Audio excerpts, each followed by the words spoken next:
¿Qué tal? Les habla Jorge Gestoso. En el programa de hoy, la crisis energética global con otro notable invitado, Alfredo Jalife, analista y catedrático de Geopolítica y Globalización, directamente desde Ciudad de México.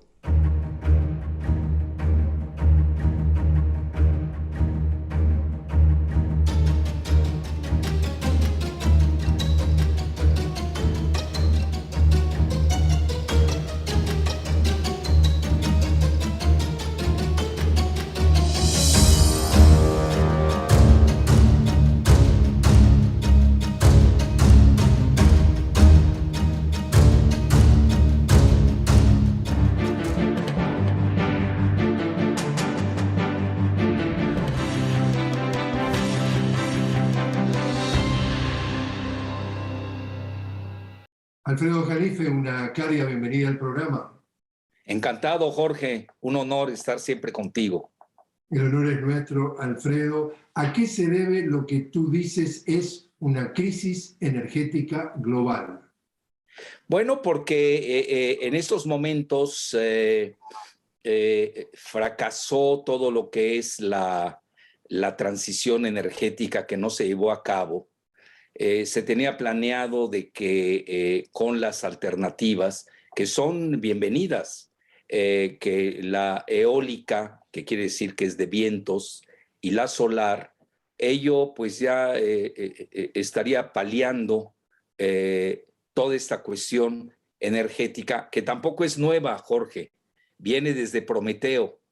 Tú recordarás el famoso mito que incluso hizo un libro famoso, Esquilo, Prometeo encadenado, que Prometeo era el titán que le hurta el fuego a los dioses del Olimpo para entregárselo generosamente a los humanos.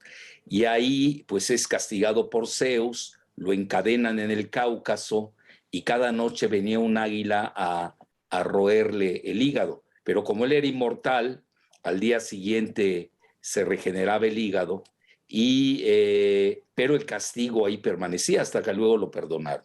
Seguimos con esa batalla de Prometeo encadenado. El ser humano siempre ha estado buscando la energía, cuál es la más idónea. Y hoy con el tema que está, pues realmente ya forma parte de la agenda global, que es el cambio climático, pues como que se quiere dar una transición, quizás lo hicieron demasiado rápido, porque hay una consideración que hay que entender. Las energías alternativas necesitan lo que se llama en inglés un stable backup, es decir, un apoyo estable. ¿Qué quiere decir? No siempre hay vientos, entonces ahí ya tienes un problema. Es lo que le pasó a Gran Bretaña en estos momentos, que tiene una grave crisis energética, a grado tal que se están peleando en las gasolineras. Ya hasta intervino el ejército para abastecer a la población con gasolina. Luego, otra situación, las inundaciones que se han dado en Alemania, en China, es decir, es verdaderamente global y está afectando a las principales potencias, porque eso también te rompe la cadena de abasto. Ahí va, tú lo que dices es, por ejemplo, en Estados Unidos se le ha dado mucho énfasis a lo que le dicen en inglés el Green New Deal, es decir, el nuevo pacto verde, y tú dices, no, la cosa no puede ser tan rápida. Así es. Hacer una combinación de energías disponibles. Así es. Exactamente, Jorge. Entonces faltan dos cosas. A nivel solar, ¿qué está pasando con la energía solar? Tú sabes, pues no todo el día hay sol. Y luego en estos momentos tenemos un déficit solar por la cuestión geofísica, eso lo explica cualquier geofísico. Y por eso también esto contribuye a fuertes variantes en el clima del planeta, que no es de un país, es de todo el globo. Bueno, y ahí, ¿en qué tenía el backup, stable backup, las alternativas? ¿En qué se basaban? En el gas. Y por eso hoy que también es contaminante, sin duda es menos, por eso esa palabra metafórica que usan de energía limpia, yo creo que es un anhelo, pero realmente es menos sucia que las demás, sin duda. Tienes tú, por ejemplo, el gas es menos sucio, si así vamos a usar esos términos, porque tienen buenos mercadólogos, eso también hay que reconocerlo, que el petróleo y el carbón. Digo, menos sucio que el carbón, para poner... Sí, obvio, y que el petróleo mismo, pero eso no quiere decir que no contamine.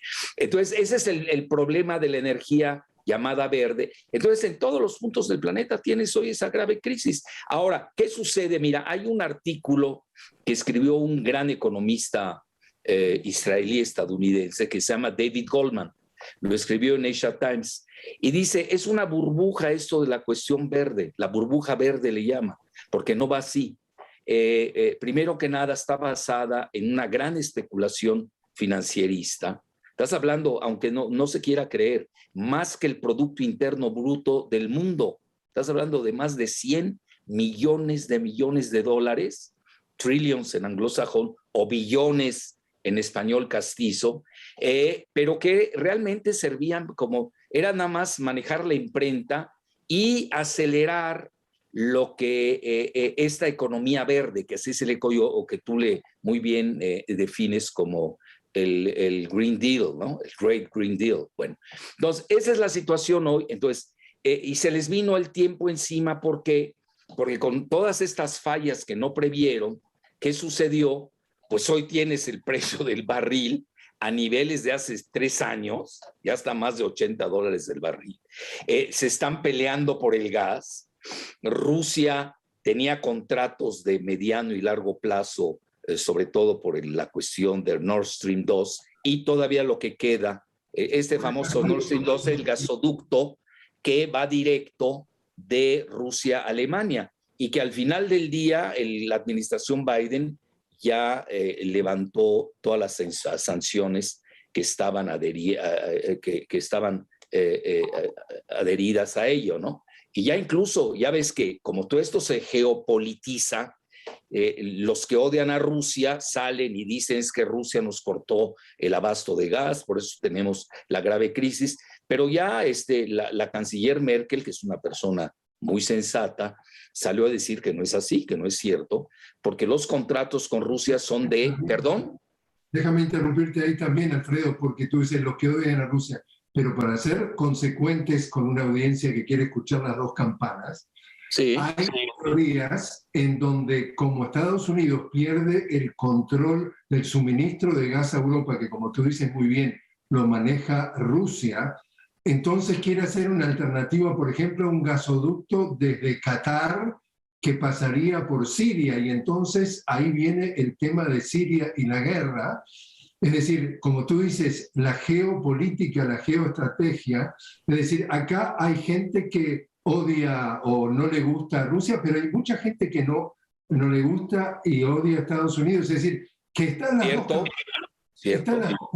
Sí, no, pero mira, por eso Merkel, que es muy sensata, dice, no, nosotros tenemos un contrato de mediano y largo plazo y lo está cumpliendo muy bien Rusia. Incluso el representante de Rusia en la Unión Europea está dispuesto a elaborar acuerdos de mediano y largo plazo para darle estabilidad al mercado y que no sea presa de la especulación. Sí, dime, Jorge. Cuéntame por qué la pandemia está jugando un papel tan importante en la economía, en la geopolítica, como tú dices muy bien, aumenta el precio del petróleo, aumenta el precio del transporte, aumenta el precio de los alimentos. ¿Esto está teniendo un impacto directo en la geopolítica mundial, Alfredo?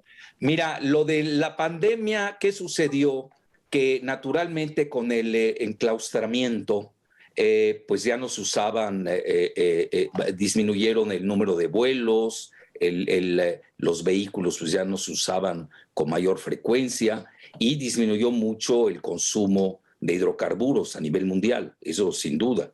Pero ahora que viene, ya se está desenclaustrando a la gente, pues viene el repunte y ahí viene una gran demanda, eso también hay que tomarlo en cuenta. Pero específicamente en lo que sucede en el pleito del gas, porque se necesita el gas para lo que yo estoy sosteniendo como el stable backup, el apoyo estable. Es decir, ¿cuál es el problema de las eólicas que hoy conocemos y las y la solar?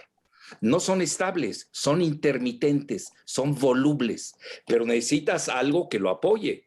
Y sin duda alguna, pues imagínate, pues es un anhelo tener un planeta verde, ojalá, ¿no? Hasta estéticamente es muy válida esta metáfora. Entonces, ¿qué sucede? El ejemplo que tú dabas de Qatar. Entonces ya como todo lo compran, acuérdate que hay varios mercados, ¿no? Tú manejabas muy bien eso, o manejas todavía.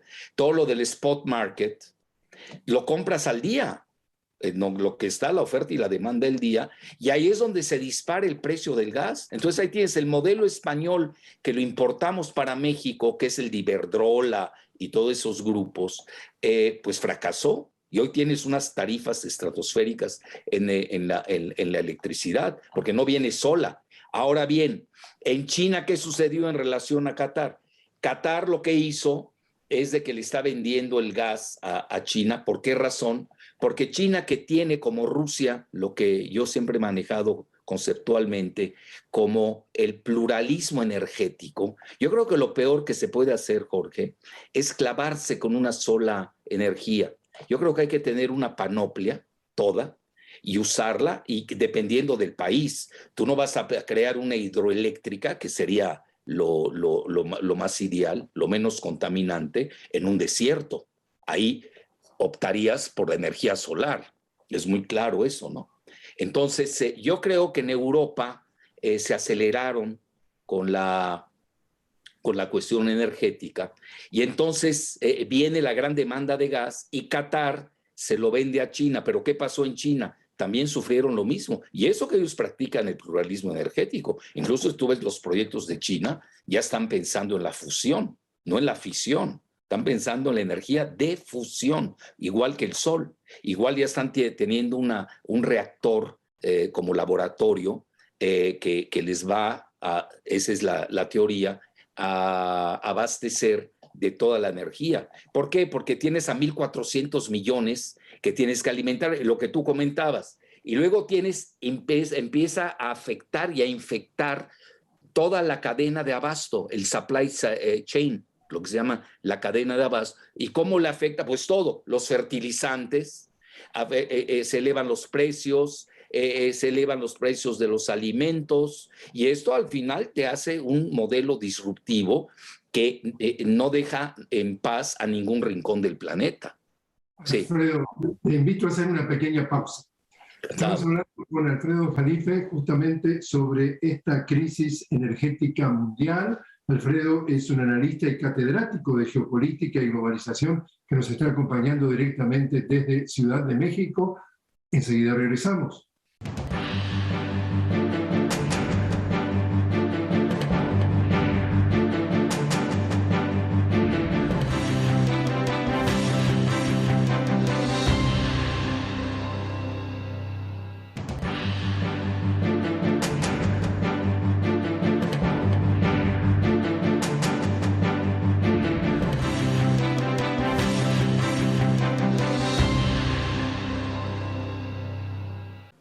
Continuamos hablando con Alfredo Jalife directamente desde Ciudad de México sobre la crisis energética mundial. Alfredo es un analista y catedrático de geopolítica y de globalización.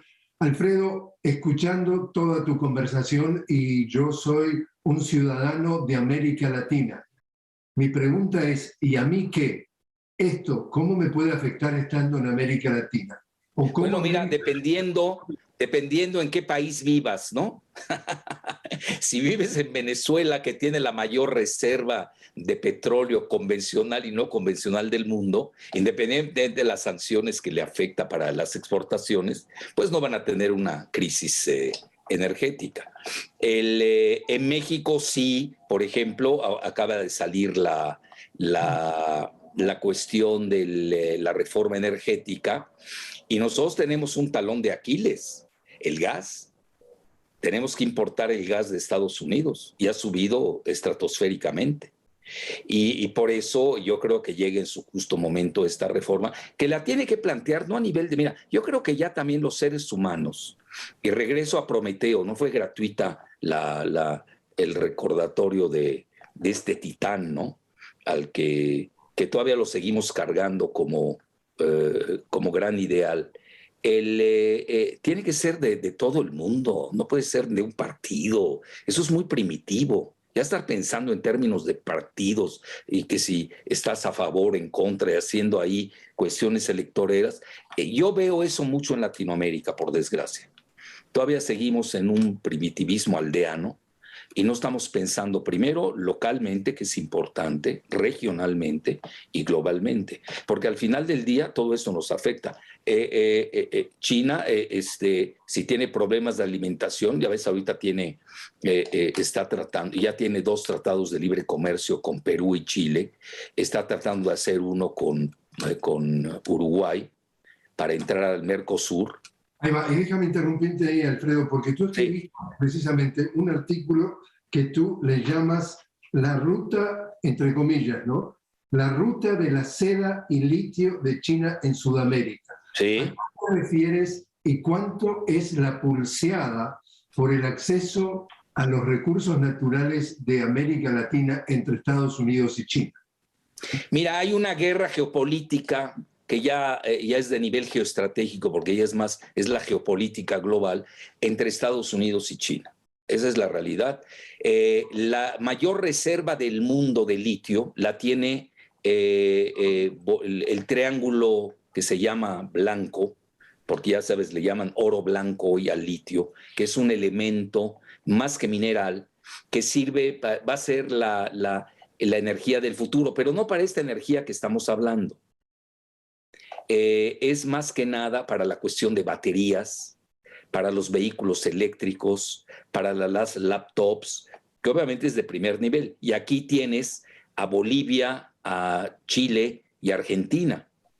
La hija de Trump, Ivanka, incluso fue a ver la ruta de litio en la frontera con Bolivia, allá en Argentina, incluso a invertir. Es decir, ellos están pendientes de esos asuntos. Mucho se maneja, yo soy el teórico de eso, que el golpe de Estado en Bolivia se debió al litio que se lo habían entregado a China. Y naturalmente China, ¿cómo dices? Déjame interrumpirte también allí, porque no solamente que la especulación es que el golpe de Estado a Evo fue a propósito del litio, el mismo Evo dice, mi peor pecado fue industrializar el litio, sino que al día siguiente en Wall Street, las acciones de la compañía Tesla, que fabrica automóviles eléctricos con baterías de litio, esas acciones se dispararon en la bolsa de una manera estrepitosa, es decir, como tú dices, hay una sospecha importante. Muy fuerte. Y mira, por ejemplo, te doy el ejemplo de México, que nosotros no tenemos las mayores reservas, no nos encontramos entre ellas.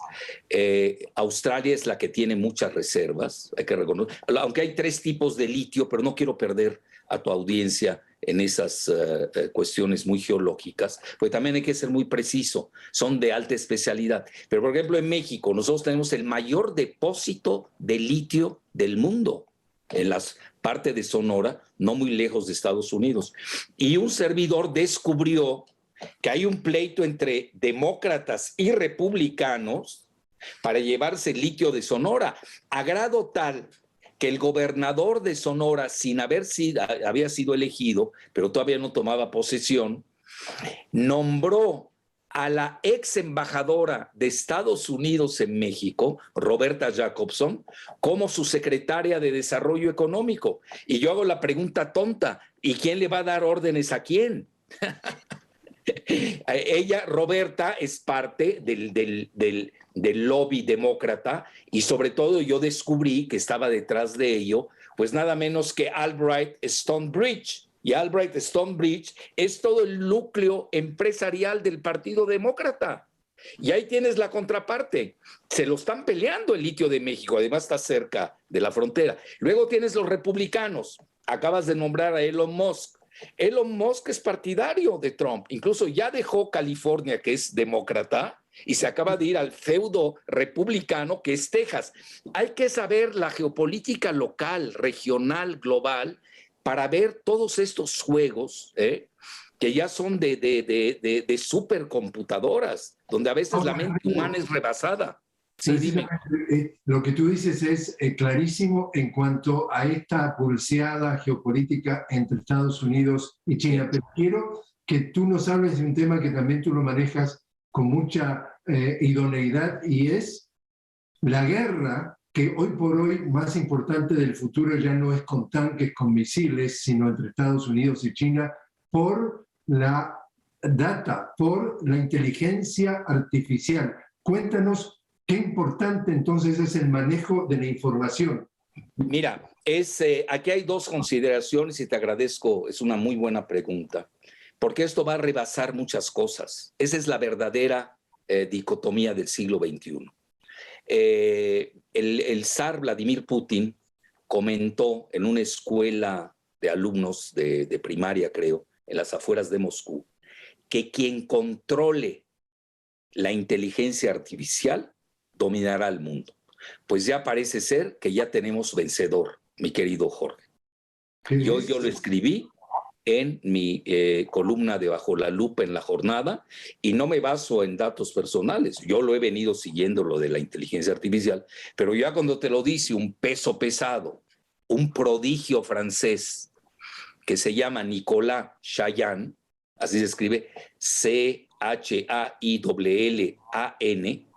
que es fuera de serie, ¿eh? Es así un micro Einstein, o sí, dejémoslo ahí en Einstein, que ha tenido muchas startups, ha tenido mucho éxito. Él era el jefe, de ciberseguridad del Pentágono, nada menos que del Pentágono. Manejaba el software del Pentágono, no es cualquier cosa. Y renunció la semana pasada, y precisamente cito al Financial Times, que es quien lo entrevista.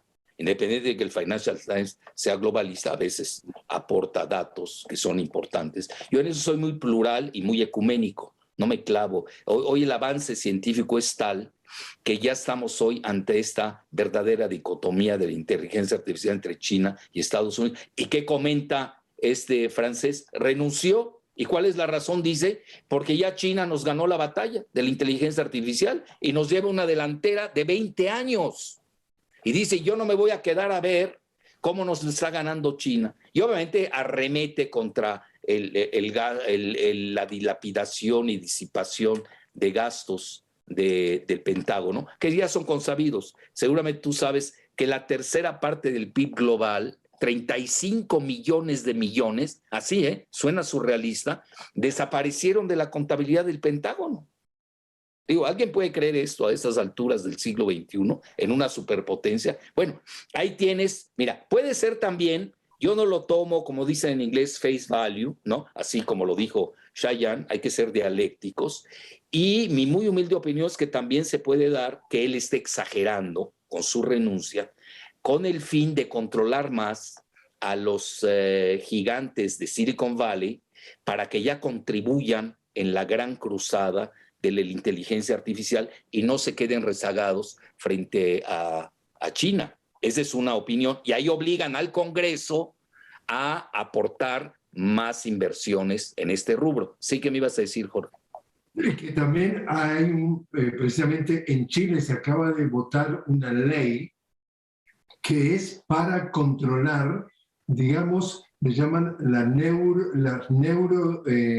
legislación, es decir, dentro de la inteligencia global se especula que puede llegar a haber tal cantidad de datos que pueden influir en la manera, el comportamiento de las personas a través justamente de ese bombardeo de datos. Entonces, hicieron una ley en Chile que dice hay que cuidar, hay que defender la última frontera del ser humano, que es su mente. Es decir, incluso en la inteligencia global está en juego eso, la influencia en las mentes humanas. No, pues te van a marcar la pauta de tu conducta y además se anticipan, como mira, la conducta al final de día tiende a ser, por la preservación de las especies, tiende a ser repetitiva. No creas que diario cambiamos de forma de ser. La puedes encubrir, pero al final del día la conducta suele ser repetitiva y es muy previsible. Y eso, natural, a mayor datos, el Big Data, por eso los chinos llevan la gran delantera. No solamente son muy buenos en la cibernética, sino que además son muy buenos innovadores en ese rubro, pero que además tienen a 1.400 millones de Big Data, que Estados Unidos nada más tiene 330. Pero mira, aquí tocaste un rubro muy importante. Yo creo que eso va, tenemos que estar más pendientes de eso en Latinoamérica. Estamos fuera de la jugada. Mira, yo te doy mi ejemplo.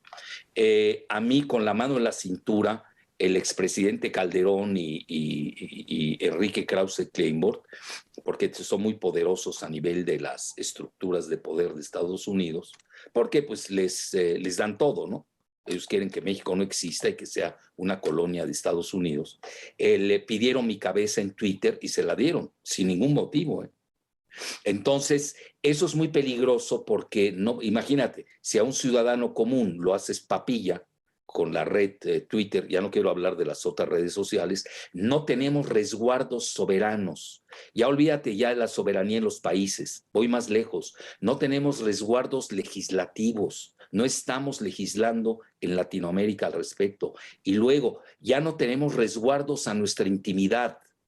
Eso es muy grave. En Latinoamérica la veo pasiva en el tema, uno, de el control que ya ejercen sobre nosotros las redes sociales, que no supimos prevenir. Bueno, no lo supimos prevenir, pero nunca es tarde. Tenemos hoy la oportunidad de resarcir esos huecos. Felicito, yo no había seguido lo que acabas de comentar, Jorge de Chile. Los felicito, se me hace que es de gran avanzada, pero tenemos que hacerlo en toda Latinoamérica y tenemos que pensar, bueno, ¿cómo va a operar Latinoamérica en esta nueva dicotomía de la inteligencia artificial, en esta grave crisis energética global, que no va a ser la primera? Bloomberg lo reconoció, dice, vienen varias, porque ya se dieron cuenta que las alternativas eran un bluff especulativo y nadie está en contra, ¿eh? Yo ya te dije mi postura, yo soy plural energético, pero también hoy ya incluso están pensando, imagínate, en regresar al carbón. Están pensando en regresar a las plantas nucleares pequeñas, lo que se llama en inglés plantas modulares, reactores modulares pequeños nucleares. Ya Gran Bretaña está lanzando la idea. Y Francia, el día de ayer y antier, el presidente Macron dice que tú sabes, 75% de la electricidad en Francia proviene de las plantas nucleares, que sufrió dos tropiezos muy fuertes, hay que reconocerlo. Mira, uno cuando pone todas las cartas sobre la mesa, sopesa y valora y toma una decisión adecuada para cada país y su cultura. Tuvimos el desastre de Chernóbil, mucho se habla que contribuyó a la caída de la Unión Soviética, el desastre de Fukushima, que ahí fue una negligencia del lobby nuclear en Japón, etcétera. Tenemos que tener todo. Lo que no podemos dejar de tener es electricidad. Alfredo Jalife, muchísimas gracias por haber estado con nosotros. Encantado, un enorme placer, como siempre, honor.